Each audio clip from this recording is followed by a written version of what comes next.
ദേവകി, ഗോശാലയിലേക്ക് പോകാൻ നേരമായില്ലേ?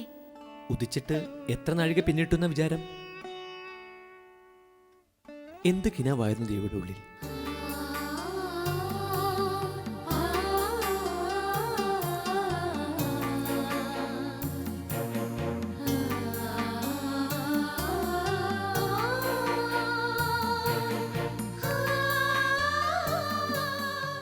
നാം അറിയാൻ പാടില്ലാത്തതാണോ?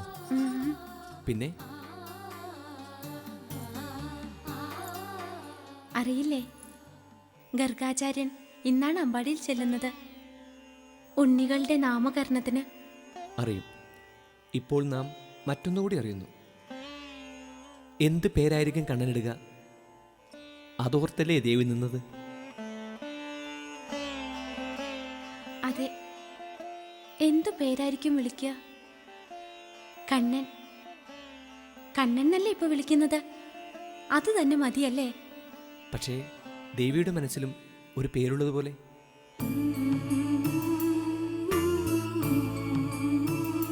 അത് പല പല പേരുകളും കടന്നുപോയി മനസ്സിലൂടെ. പ്രായം ചെന്ന ഗോപസ്ത്രീകളിൽ ചിലർക്ക് അസാരം ജ്യോതിഷവും അറിയാം. ഉപായത്തിൽ അവരോടും ചോദിച്ചറിഞ്ഞു ചില പേരുകൾ. ചിങ്ങമാസത്തിലെ രോഹിണി നക്ഷത്രത്തിൽ ജനിച്ച ഒരു ഉണ്ണിക്ക് ചേരുന്നവ ഒക്കെ പല മട്ടിൽ വിളിച്ചും നോക്കി. കണ്ണനോളം മികവുള്ളതൊന്നും ഉണ്ടെന്ന് തോന്നിയില്ല. പക്ഷേ ഉണരുമ്പോൾ മനസ്സിൽ എങ്ങു നിന്നോ ഒരു പേര് വന്നു വീണു. അതുതന്നെ ഗർഗാചാര്യൻ വിളിച്ചിരുന്നെങ്കിലെന്ന് ആരോ ഉള്ളിലിരുന്ന് പറയും പോലെ. കേൾക്കട്ടെ, എന്താണത്? മാലോകരുടെ മുമ്പിൽ മാതാവ് യശോദ, പിതാവ് നന്ദഗോപരാജൻ. പക്ഷേ നമുക്കറിയാമല്ലോ നമ്മുടെ ഉണ്ണിയാണെന്ന്. വസുദേവാത്മജനായ ഉണ്ണിയെ ആ പേര് വിളിച്ചിരുന്നെങ്കിൽ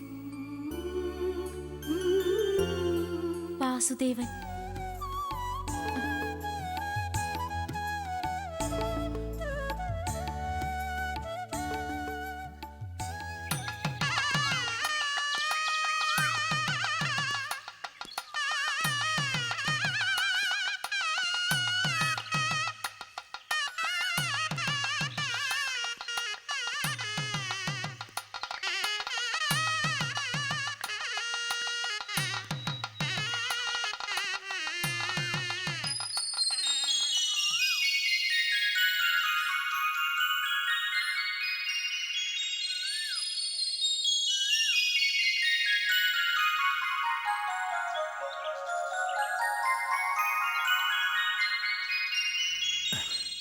മഹാമുനെ,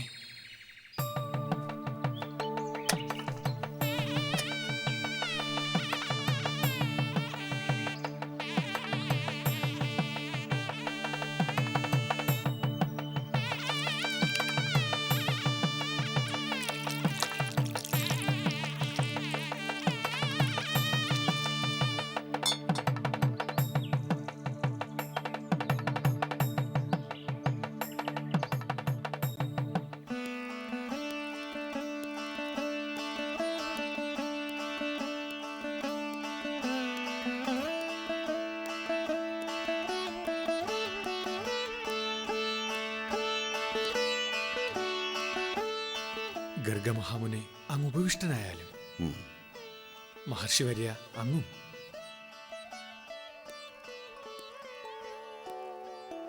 അങ്ങ് നന്ദഗൃഹം സന്ദർശിച്ചപ്പോൾ തന്നെ ഈ നന്ദഗോപൻ ധന്യനായിരിക്കുന്നു.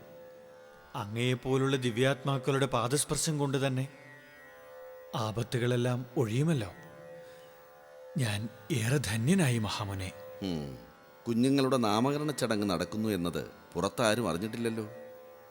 ഇല്ല, അങ്ങ് നിഷ്കർഷിച്ചതനുസരിച്ച് പുറത്തുനിന്ന് ആരെയും ക്ഷണിച്ചിട്ടില്ല, ആരും അറിഞ്ഞിട്ടുമില്ല. നന്നായി.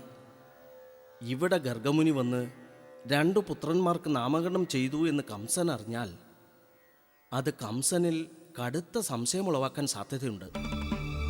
ദേവകി 8ാമത് പ്രസവിക്കുന്നത് പുത്രനായിരിക്കും എന്ന അശരീരവാക്യം അസത്യമാണ് എന്ന് കംസൻ വിശ്വസിക്കുന്നില്ല. തൻ്റെ ഹന്താവായ ദേവകീപുത്രനെ ആരോ തട്ടിയെടുത്തിരിക്കുന്നു എന്ന ബലമായ സംശയം കംസൻ ഇപ്പോഴുമുണ്ട്. അതുകൊണ്ടാണല്ലോ അയാളുടെ കിങ്കരന്മാർ പല രൂപത്തിലും ഭാവത്തിലും വേഷത്തിലും നാടുതോറും നടന്ന് കുഞ്ഞുങ്ങളെ അരുംകൊല ചെയ്തുകൊണ്ടിരിക്കുന്നത്. നന്ദൻ കഥകളൊക്കെ അറിയുന്നില്ലേ?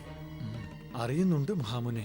ആ സ്ഥിതിക്ക് അമ്പാടിയിൽ 2 ബാലകന്മാരുണ്ടെന്ന് കംസൻ അറിയുന്നത് ആപത്തായിരിക്കും. അത് മനസ്സിലായോ? മനസ്സിലായി. ഉം. നിന്റെ കുഞ്ഞുങ്ങളെ നാമകരണം ചെയ്യേണ്ട ചുമതല വിധാതാവ് നമ്മെയാണ് ഏൽപ്പിച്ചിരിക്കുന്നത്. മുജ്ജന്മ സുഹൃതം. നാം നിറഞ്ഞ മനസ്സോടെ ആ കർമ്മം നിർവഹിക്കുന്നു. നാമകരണത്തിന് മുഹൂർത്തമായി മഹാമുനെ. എങ്കിൽ കുഞ്ഞുങ്ങളെ കൊണ്ടുവന്നോളൂ.